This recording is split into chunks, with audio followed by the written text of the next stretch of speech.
All right, so if you've spent any time at all in crypto, you've heard the mantra HODL. Just buy and hold on for dear life. It's always presented as this diamond-handed path to riches. But what if this advice isn't for your benefit at all? Okay, let's dive into this and see what the source material reveals about who really wins when you just HODL. We're starting with a bang here. This quote, it just cuts right to the chase. It frames HODL not as some organic, grassroots strategy, but as a story, a narrative, pushed by the biggest players in the game, the whales. And that leads us to the central question of this whole thing. I mean, think about it. In what is basically a zero-sum game, why would the sharks ever teach the fish how to beat them? The simple answer is they wouldn't. So what is really going on here? To really understand the trap, first we have to get why it's so appealing. HODL has become way more than just a strategy. For a lot of people, it's an article of faith. It's this belief system that promises you'll be saved financially if you just hold on long enough. Its power is really in its simplicity. Buy, hold, and hope, right? It doesn't require any skill, no timing the market, no tough decisions. It's comfortable. But the source material argues that this comfort is exactly what makes you so vulnerable. It's a strategy of doing nothing, just disguised as a virtue. Now, this slide is fascinating because it maps out that emotional roller coaster perfectly. You first buy in up here, totally driven by FOMO. As the price pumps, you see the moon boys online screaming about 100x gains, so you don't sell. Then the first dip hits. You buy more, telling yourself, oh, it's just a discount. You just keep holding, even as the whole price structure breaks down, because your only strategy is don't sell.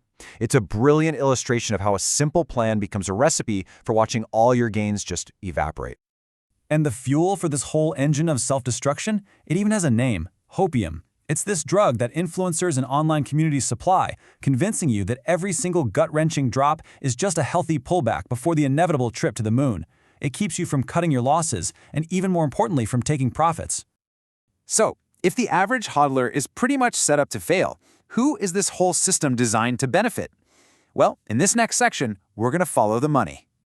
And here it is, the core concept, exit liquidity. See, when a whale wants to sell, say, $1 billion of a coin, they can't just slam the market order button. They need a massive pool of buyers, all ready and willing to soak up those sales.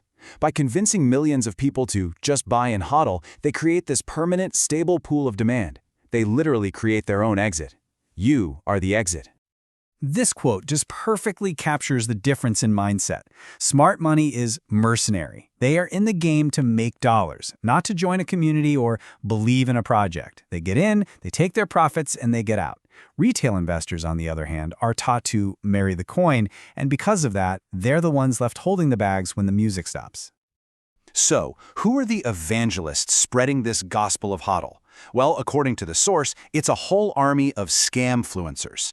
And this slide, this is just a fraction of them. These are the mouthpieces, the people paid to create the hype and convince you to provide that all-important exit liquidity. These influencers, they don't just operate randomly. They use a very specific, repeatable playbook that's designed to manipulate your emotions and basically extract value from their followers.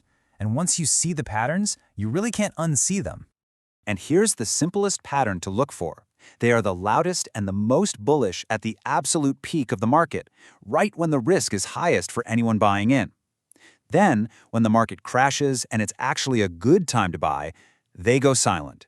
Their job isn't to help you buy low, it's to get you to buy high.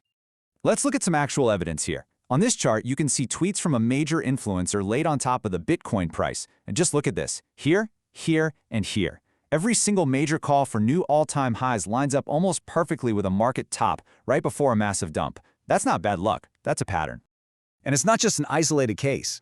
Here's another really prominent influencer. It's over for the bears. He tweets this right here at the top.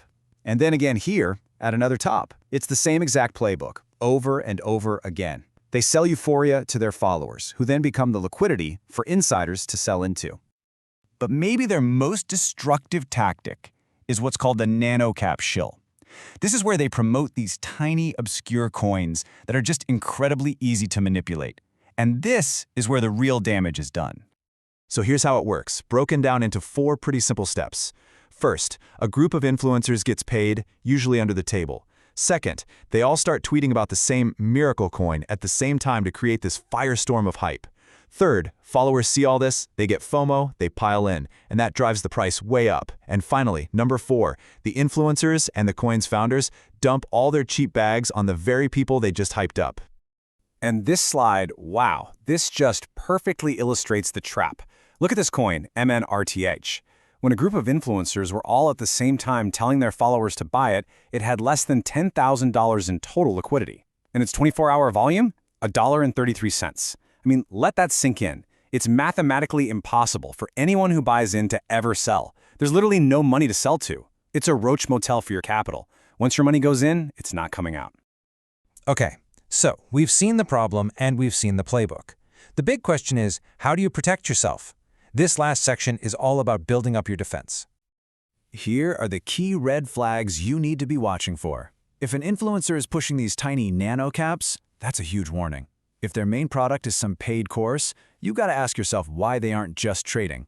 If they only show you their winning trades after the fact, it's a performance, not analysis. And if they're promising generational wealth from some coin you've never even heard of, you're probably about to be someone else's exit liquidity.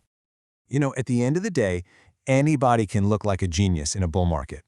The source material argues that the only true measure of skill is a public, time-stamped record of calling reversals. The ability to tell you when to sell is so much more valuable and way, way rarer than the ability to tell you when to buy. And this brings us to the ultimate litmus test. Real, legitimate analysis means sharing a plan before it happens. Here's my setup, here's my entry, here's where I'm wrong. Anything else, like showing up after a huge move with a "told you so," that's just hindsight and it's worthless. It's not trading, it's just storytelling.